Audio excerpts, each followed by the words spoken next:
Hey, what's going on? Welcome into my channel. This is where we discuss doing in-home elderly care for a loved one.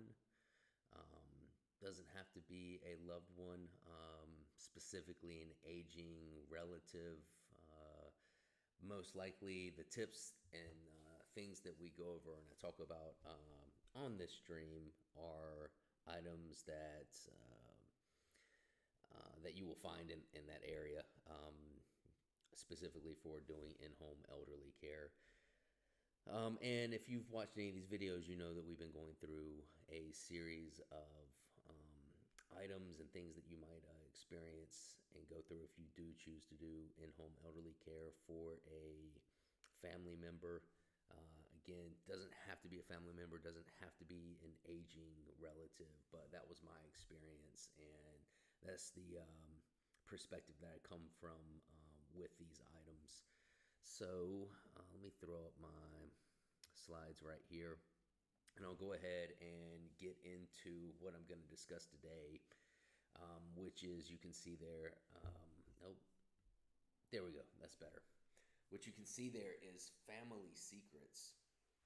So, kind of taking a step back from this, again, if you've watched any of the videos in the series, I take each video and I do kind of an area of knowledge or something that you might experience.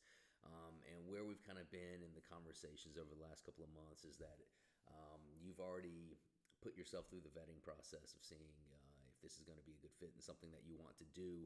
You have decided to do it, and now you're actually in it. You're actually caring for that loved one.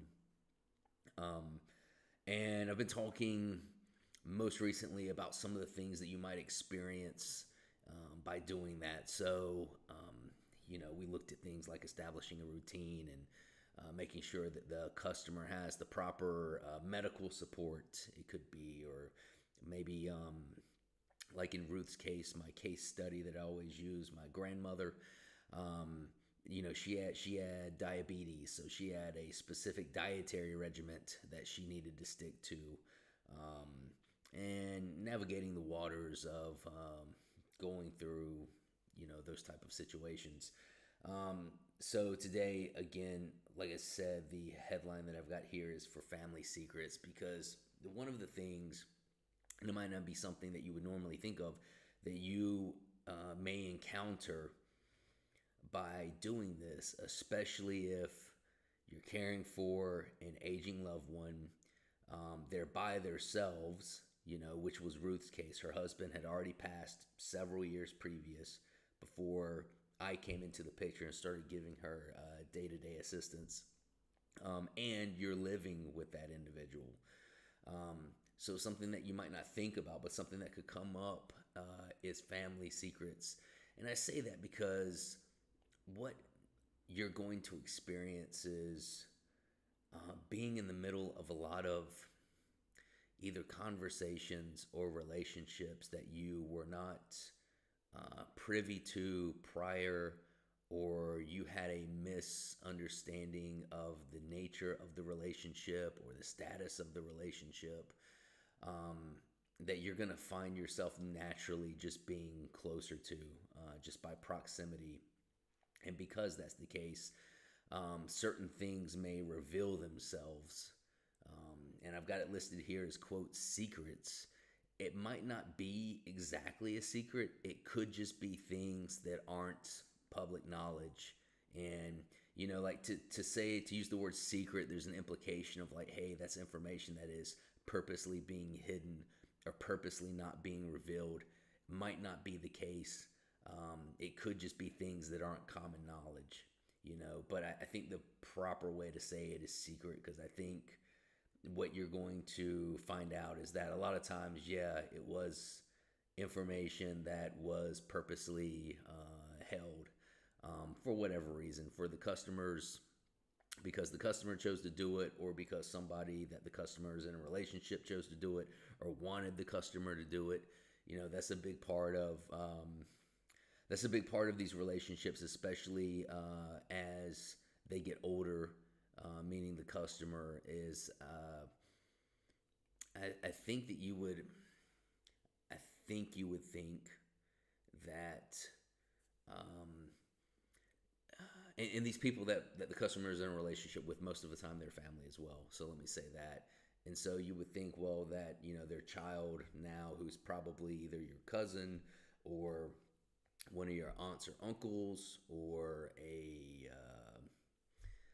could be one of your parents. You're connected to that family by some lineage. So probably your parents are involved, and you would think that as time goes on, that there's a looser grip on some of these things. But in my experience has been, it almost seems like the grip got tighter on keeping the information close to the vest.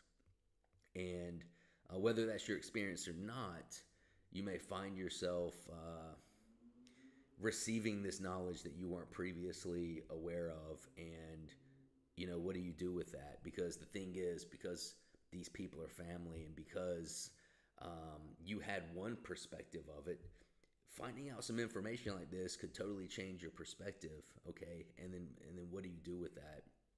And before I go down the list here, just kind of taking a moment and speaking about this, because you're going through this entire, like some of the stuff we talked about earlier is like, do you even want to do this? Are you the proper candidate to do it? Are you, can you do it sustainably? If you do it, can you see it through? Do you have the right support system?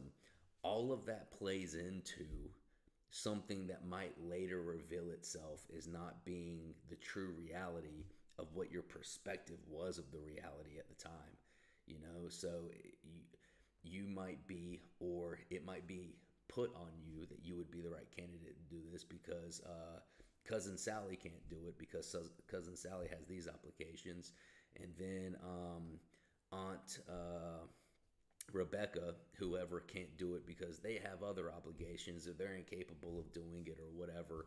And then you might find out along the way, actually, that's not particularly so. But because you weren't given all of the information, it looked that way. And so as you find out more information, kind of making sure that you're on a solid ground, and that no matter how dramatic or non-dramatic the information that you might receive along the way is, that you can still be postured to give the customer the best amount of care. Because again, these are family relationships. As much as you might want to be neutral or put on a face like you are neutral, they do affect you, as the caretaker, just by flat out, because of the nature of the relationships. And that's for everybody. So let me go on to this first slide here. I think these are the most common secrets that you might find out about. That's why I listed them here. It's not a comprehensive list, but it's enough for us to have a conversation today. And the first one I put up there is money, okay? And basically, it's going to fall in one of two categories. And then I would say things are a derivative of that. One would be finding out that someone does not have as much money as they claim to have, or give an illusion that they have, something in that regard. And the other side of that is someone actually has more money than they claim to have, or give off the perception that they have. And I think this is one of the key points, because so many decisions, especially from the customer's perspective. Okay, so it's just starting there with the customer. Finding out that the customer actually has more money than what was previously thought or understood, or finding out that they don't have as much money as was previously thought or understood. And it could be several different people in this scenario that you might find that out about or not. But none will be as much affected as just the customer themselves. And one of the points that we go over when we're doing our initial vetting on seeing if this is the right situation for you is getting a understanding of the finances, okay? And so you might have a situation where you thought you had a good understanding of the finances and then find out later that it's revealed that actually, no, it's not as good as you thought, or actually, wow, it's a lot better than I thought, which, hey, might make things easier. But it's an important point, especially from the customer's perspective, because um, so many decisions are being made. I mean, not just in this scenario, but just in life, right? So many decisions are made based off of the financial stand, from the financial standpoint, right? So, meaning if the customer is just independently wealthy with a whole bunch of disposable income, well, then it would almost be a no brainer in most situations to hire professionals across the board for all needs that the customer has, all needs of the infrastructure of wherever they're going to stay, if that's going to be at home, if that's going to be in another facility, um, having everyone involved handsomely compensated, right? So, all of those things, that would be a very straightforward decision to make if that's the customer status.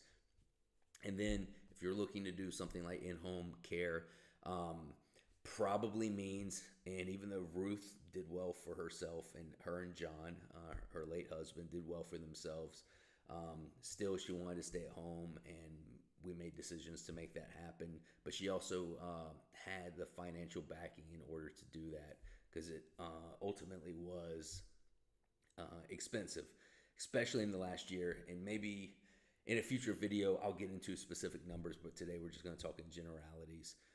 But if you're in a situation here where you are doing this, it might be a sign that the customer is not as financially sound as they would want to be, or you would want for them to be, or just the stakeholders would want for them to be. And that can be a thing. And so if you find that out, so for instance, giving an example, if you were to find out like, hey, you need to take care of, grandma, grandpa, mom, dad, whoever it might be, because they can't afford to da da da, and they really don't have any other option. And then you're there, and then 6 months later, you say, what? You've had 200 acres in Oklahoma this whole time, and only the attorney knew about it? Or, only maybe a cousin or aunt or an uncle or somebody knew about it, but it's like this thing that did not get disclosed, so how are you going to feel about that? And even taking your feelings out of it, like, what is the proper response and way to move forward? If you find out that the customer has more money than they let on, and then the next question is like, well, then why am I even here if we could give the customer a better level of care? Okay. And that could go down into some nuances of, well, Grandma Sally, or cousin Ralph, or whoever it might be, somebody is postured to receive it, or they have investments on that property, and we didn't want to upset that apple cart, and so we didn't want to sell that property, or it could be anything, from that, on the large end, to just like I don't know, a coin collection or something that could have spun up a couple $1,000s, if it was sold on the open market. It could be whatever. How do you these kind of things come up? So how do you want to internalize them, and how do you want to respond to them in kind? The second point that I've got down there is affairs. Okay, so finding out that the customer, or the customer spouse, or a cousin, a parent, whoever it might be, but someone, and the reason why I've got that there is finding that out, which number one would just make for a crazy piece of gossip, right? A crazy piece of gossip that would spread like wildfire if it went out to the greater family or the stakeholders or whoever's involved, and kind of looking at the image of the family, how that might affect things. But also, just, I'm saying that to say, looking at that and how that the cover up of that knowledge might have shaped things in the family, right? And so how you would respond to that. it might change the dynamic. So, you're going to take care of Aunt Marissa, right? Whoever, or Uncle Jimmy, right? Because, man, they're just a good person. They never done anything to anybody. They've always been good to you. And you have this, idea or image built up in your head of them. And then you find out, well, actually, they were very unfaithful to their significant other. They had multiple affairs and they did this and that. And they used to run around and they would lie about it, and they would, cover it up. And then you find out that the person that you thought you knew, everything about, you don't know everything about, and how is that going to change your perception of them? How is that going to change your ability to give them the proper level of care? Another one that I don't have on there, but while I'm thinking about it, would be like drug or substance abuse or alcohol or whatever. Like, yeah, Uncle Larry has always been good to me. I'll do this, blah, blah, blah. And then you find out that Uncle Larry's actually struggles with drinking. He's kind of a drunk. He's kind of a lush. Okay, well, how do you want to deal with that now? Now that you're in it, and you've got that knowledge, how are you going to deal with it? Personal opinions is the third one I've got. Okay, and I'd probably say of all the items listed here, personal opinions is probably the one that's closest. Actually, that and the fourth one are probably the two that I dealt with the most, which was just finding out what Ruth really thought about things. Okay, and it could be like the finances, or the state of the family, or people in the family, or people outside of the family. It could be whoever, and finding out that they don't really like, a person, or they have maybe it's not that they don't even, maybe it's not that they dislike somebody per se, but someone's always rubbed them the wrong way. Someone's always made comments to them, whatever, and having those things revealed to you, and you're like, oh, I thought that you and, cousin Fred got along great, and that's not the case. And in fact, the customer's been putting on an act around cousin Fred this whole time. That's might affect things, might not affect things, but just finding out those personal opinions, finding out, could be a political opinion, could be whatever, but just finding out things about the customers, or about the customers' thoughts on the world and life, and that might be different than what you thought they were. And so how is that going to affect you or the customer? But specifically speaking to your ability to give the customer the best level of care, something to consider. And then the last one that I've got there is old stories, which could be a combination of all of these things. And again, I say that the last two are the ones that affected, or that I experienced most in my situation, which is just hearing old stories about the family, old stories about the customer. I'll give you an example here. So Ruth died in September of 2023, and I was leaving to go to Germany for a year when that happened. And one of my cousins came up to me and said, "Hey, did she ever tell you about the German guy that she was involved with during the war?" And I said, "What? What are you talking about?" And he said, "Yeah, she told me about it." I said, "She never said anything to me." He was like, "Yeah, well, apparently during World War II, there was and I don't know all the details here, because the story I heard was secondhand, and even from the person that I heard it from, he's in my generation, so none of us were around for it. But apparently she befriended a Nazi POW, or he was fighting for the Germans. I don't know if he was, well, whatever. she befriended him, and they had like a pen pal correspondence. Uh, I'd never heard any of that. I was like shocked by that. I was like, "What? That's crazy." And he was like, "Yeah, man. Apparently, like she still kept the letters that she got from him." I was like, "What?" Uh, so really, I still haven't been able to drill down to the very bottom of that entire thing, but that's like an old story, an old story that I was not tracking on at all.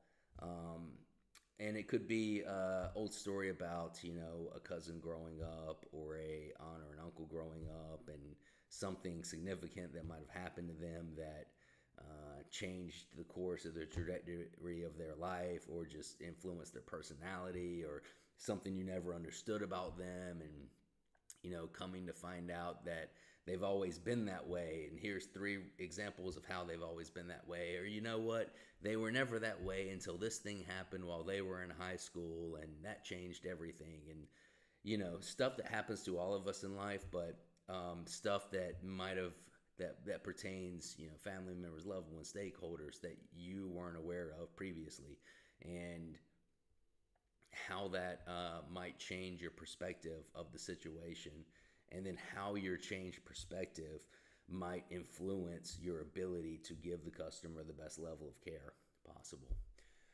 So, again, this isn't a comprehensive list. It's just a handful of items for me to get on camera today and to talk about. I'll go to my last slide. If you've got any questions about doing this or anything, shoot me an email, mario@thealphaitalian.com. I'm going to continue to do these videos weekly, do them on live stream, and then I'll take them and I'll put them under my videos tab on YouTube. And I look forward to speaking with you again. Take care.